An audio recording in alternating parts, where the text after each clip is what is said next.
Finally আপোনালোকৰ exam দুৱাৰ মুখত আহি পালেহি। এতিয়া এইটো সময়ত কি কৰিব কি নকৰিব সেইটো বিষয়ে এটা ভিডিঅ' বনাব গৈ আছোঁ। তো ফাইনেল টিপছ বুলি ক'ব পাৰে entry to exit to exam hall. ঠিক আছে, এতিয়া আপোনালোকে ইমান দিনত যি পঢ়িলে আৰু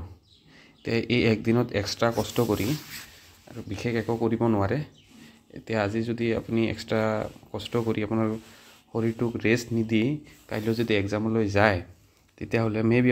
আপোনালোকৰ ব্ৰেইনটো 100% এফিচিয়েঞ্চিত কাম নকৰিবও পাৰে। চ' আজি পাৰিলে একদম লাইট ষ্টাডি কৰিব, পাৰিলে কাৰেণ্ট এফেয়াৰবিলাকে ষ্টাডি কৰিব, বাকী আৰু যি কনচেপ্ট বেছ আছিল সেইবিলাক আৰু আজি পঢ়ি লাভ নাই আৰু একদিনত মানে ইমান বিশেষ একো কৰিব নোৱাৰি আৰু।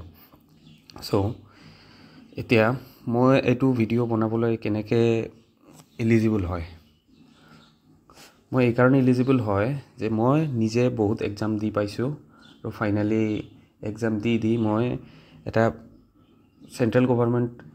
ইনষ্টিটিউশ্যনত ফাইনেলি এটা ভাল পজিশ্যনত চাকৰিও কৰি আছোঁ। গতিকে মই ভাবোঁ যে মই এইটোৱে টিপছ দিয়াৰ কাৰণে মই এলিজিবল হয়। তো ঠিক আছে, তো আজি নৰ্মেলি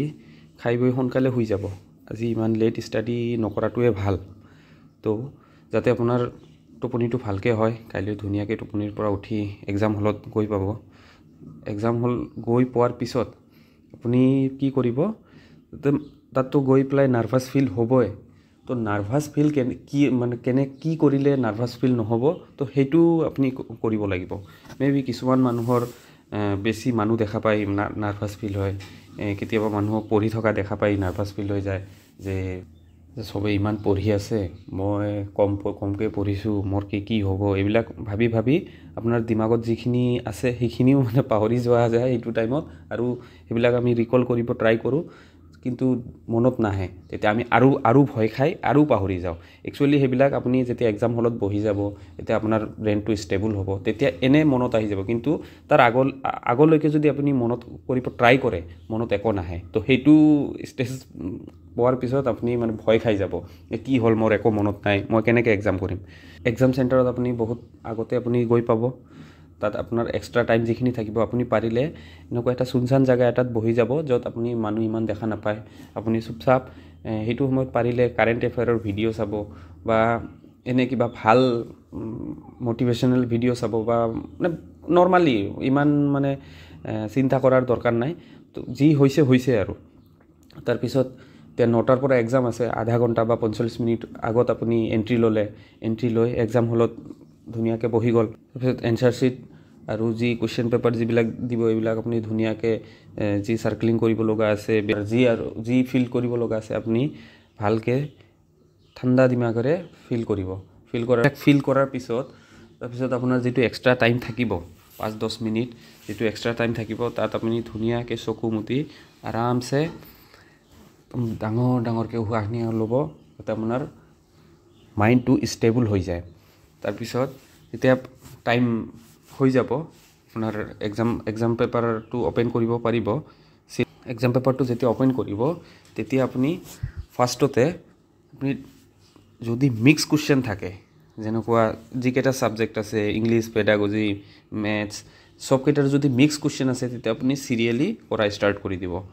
যদি মিক্স কুৱেশ্যন নাই তেতিয়াহ'লে আপুনি কি এটেম্প্ট কৰিব, মিক্স পিপুলৰ পৰা, কাৰণ এইবিলাক কমপ্লিটলি ফেক্ট বেছড হয়। আপোনাৰ এইবিলাকত এনালাইচিছ ইমান জৰুৰী নাই। তো ফেক্ট বেছবিলাক আপোনাৰ কম টাইমৰ ভিতৰত হৈ যাব, আৰু যিমান কুৱেশ্যন আপুনি কাৰেক্ট কৰি ল'ব আপোনাৰ কনফিডেঞ্চটো ইমান বাঢ়ি যাব লাহে।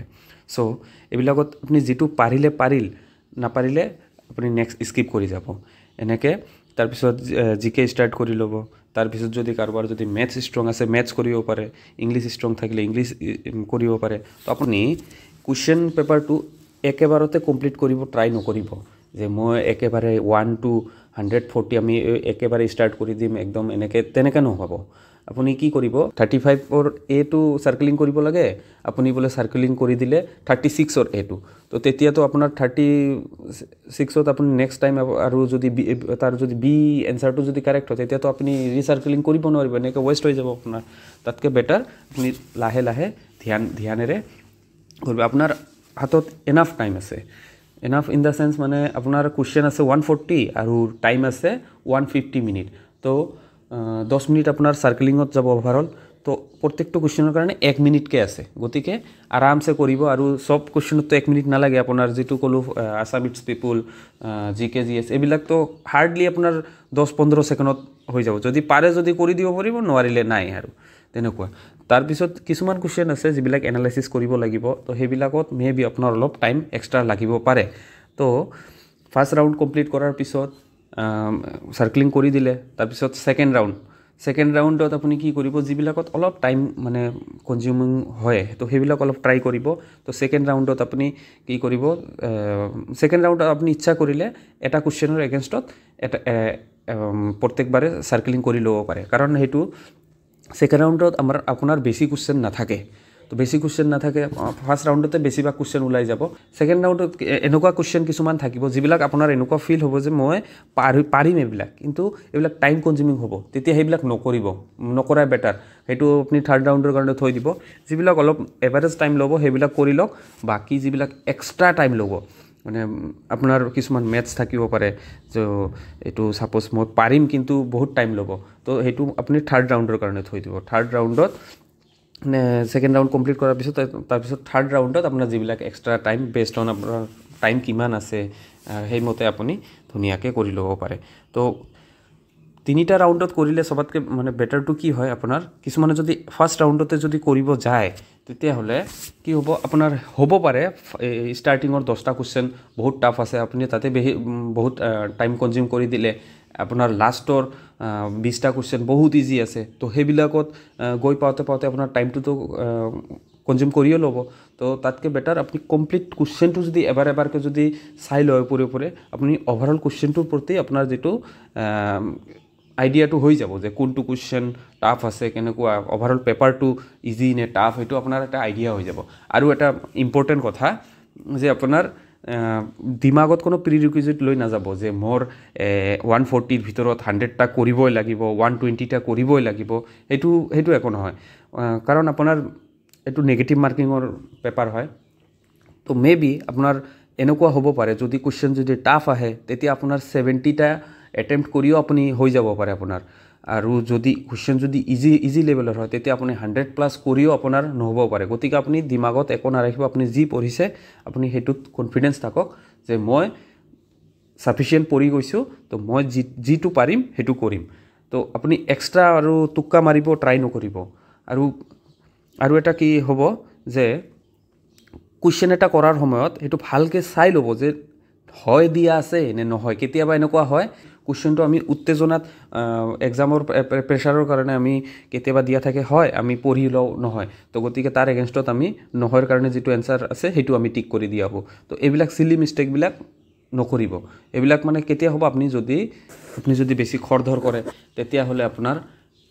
মিষ্টেক হোৱাৰ চান্সটো বেছি থাকিব গতিকে ইমান খৰধৰ কৰি লাভ নাই আপুনি নৰ্মালি কৰি যাওক আৰু নিজৰ ওপৰত বিশ্বাস ৰাখক তো এনেকৈ ধুনীয়াকৈ কৰি পেলাই বা ফাইনেলি কুৱেশ্যন পেপাৰটো ছাবমিট কৰি দি দিব আৰু